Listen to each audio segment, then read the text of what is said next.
आज हमारी प्रदेश कार्यकारिणी की बैठक थी और उस बैठक में जहां हमने अपने पार्टी के पदाधिकारियों को 25 सितंबर को जो चौधरी देवीलाल जी का जन्म दिवस था, जो सम्मान दिवस के रूप में मनाया था, उसमें जिन साथियों की जो जिम्मेवारी लगाई थी, उन्होंने जिस ढंग से पूरे प्रदेश में लोगों को निमंत्रण दिया और बड़ी संख्या में लोग आए, उसके लिए जहां हमने उनको बधाई दी है, वहीं 3 तारीख को 3 नवंबर को जो उपचुनाव होने जा रहे हैं, उसके लिए सबकी ड्यूटियां 14 तारीख से लगा दी और उससे पहले हमने अपने 5 लोगों की एक कमेटी बनाई है। वो पांचों पार्टी के जो सीनियर साथी हैं, जिनमें पार्टी के राष्ट्रीय उपाध्यक्ष प्रकाश भारती जी हैं, हमारे श्याम सिंह राणा जी हैं, भूपेंद्र सिंह दरियापुर है, इसी तरह से उनके साथ दरियापुर हैं और उनके साथ ओम प्रकाश गोरा एक्स MLA, राजेश गोदार है। इन सब की ड्यूटी लगाई है कि आप गांव-गांव में जाओगे, हमारे पार्टी के जो कार्यकर्ता हैं उन सब के साथ बैठक करोगे, उनसे 2-3 नाम किनको चुनाव लड़ाया जा सकता है, उन सब के नाम आप लेकर के आओगे। हम 10 तारीख को वो अपनी रिपोर्ट सबमिट करेंगे और उसके बाद 11 या 12 तारीख में किसी दिन अपने उम्मीदवार की घोषणा कर देंगे कि हम किसको चुनाव लड़ाएंगे। अपना सामान MRP पर नहीं, डिस्काउंट पर लो। और हिसार में डिस्काउंट कहाँ मिल रहा है, ये जानो सेलट्रेंडिंग.com पर। विजिट सेलट्रेंडिंग.com, पहले कंपेयर करो फिर शॉप करो। बड़ी हैरानी की बात है, लगातार कांग्रेस पार्टी एक प्रचार कर रही है कि आदमपुर का चुनाव तो हमारा रहेगा। जिस पार्टी के पास प्रत्याशी नहीं है, जिनके पास लोकल कोई ऐसा एक साथी नहीं है जिसको वो टिकट दे करके चुनाव मैदान में ला सके, जो बाहर से प्रत्याशी ला करके यहाँ चुनाव लड़ने की बात करते हैं। इस कांग्रेस ने दावे किए थे इलाहाबाद का जो उपचुनाव था उसमें भी कि इलाहाबाद से हमारा प्रत्याशी जीतेगा। इलाहाबाद में इनकी जमानत जब्त हुई थी। यही हालत इनकी आदमपुर में होने वाली है। इससे अंदाज़ा नहीं लगता आपको कि जिनके पास उम्मीदवार भी नहीं है, जो बाहर से उम्मीदवार लेकर के आएगा, वो चुनाव कैसे लड़ेगा, कैसे चुनाव में आगे बढ़ेगा। कुलदीप बिश्नोई जी का जहाँ तक सवाल है, लोग अब की बार उनसे गांव में जब जाएंगे तो पूछेंगे कि कुलदीप जी आपने इस्तीफा क्यों दिया था, इस्तीफे के पीछे कारण क्या है, क्या ऐसी मजबूरी थी जिसके चलते आपको इस्तीफा देना पड़ा। ये इस्तीफा तो केवल इसलिए दिया गया है कि कुलदीप बिश्नोई को भी भाजपा की केंद्र की सरकार ने, प्रदेश के मुख्यमंत्री ने ईडी का, इनकम टैक्स का और CBI का डर दिखाया।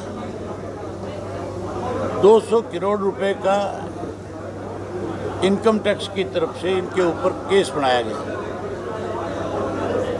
जहां ये डर दिखा करके राज्यसभा में इससे वोट लिया,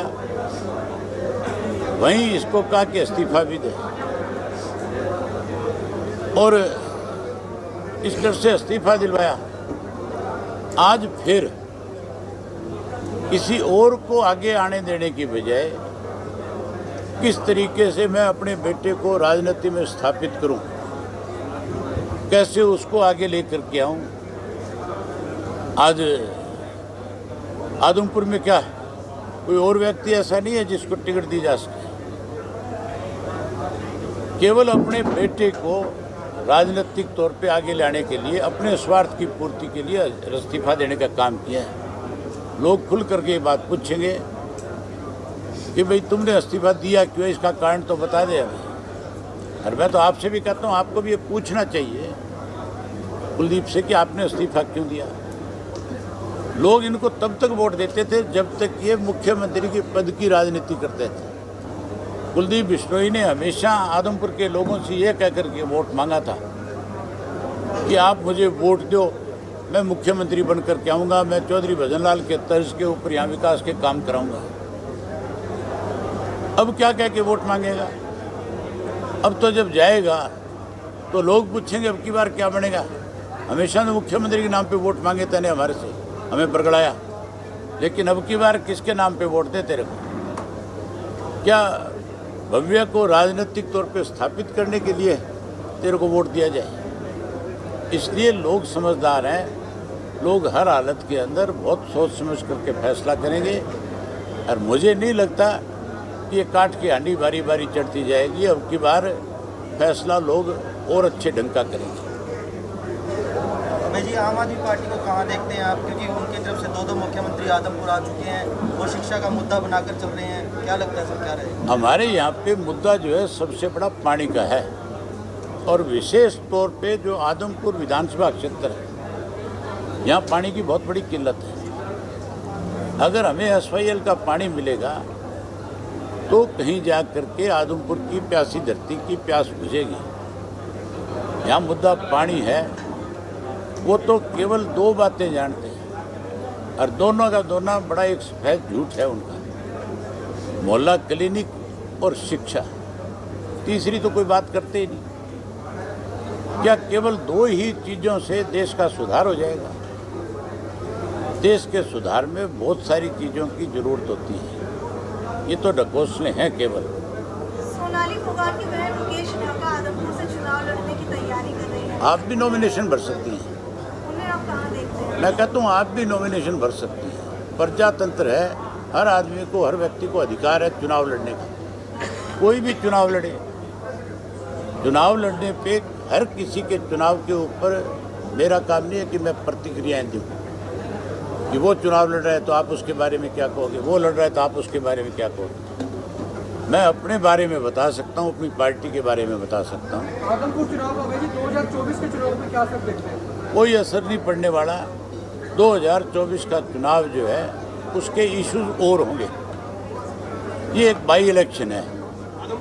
इस बाई इलेक्शन के अंदर 2024 के चुनाव का कोई महत्व नहीं है। आदमपुर चुनाव आइडेंटिटी अकेले ही लड़ेगी या किसी समान विचारधारा की पार्टी से गठबंधन करेंगे? अकेले लड़ेंगे।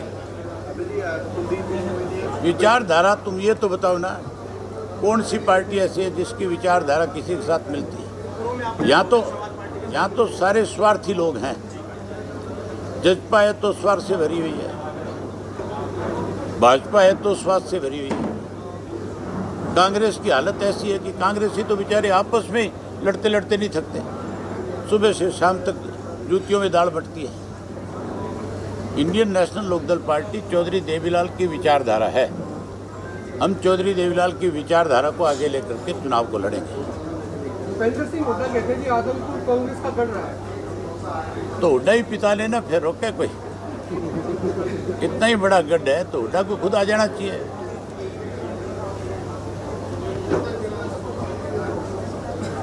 ठीक है, बहुत धन्यवाद।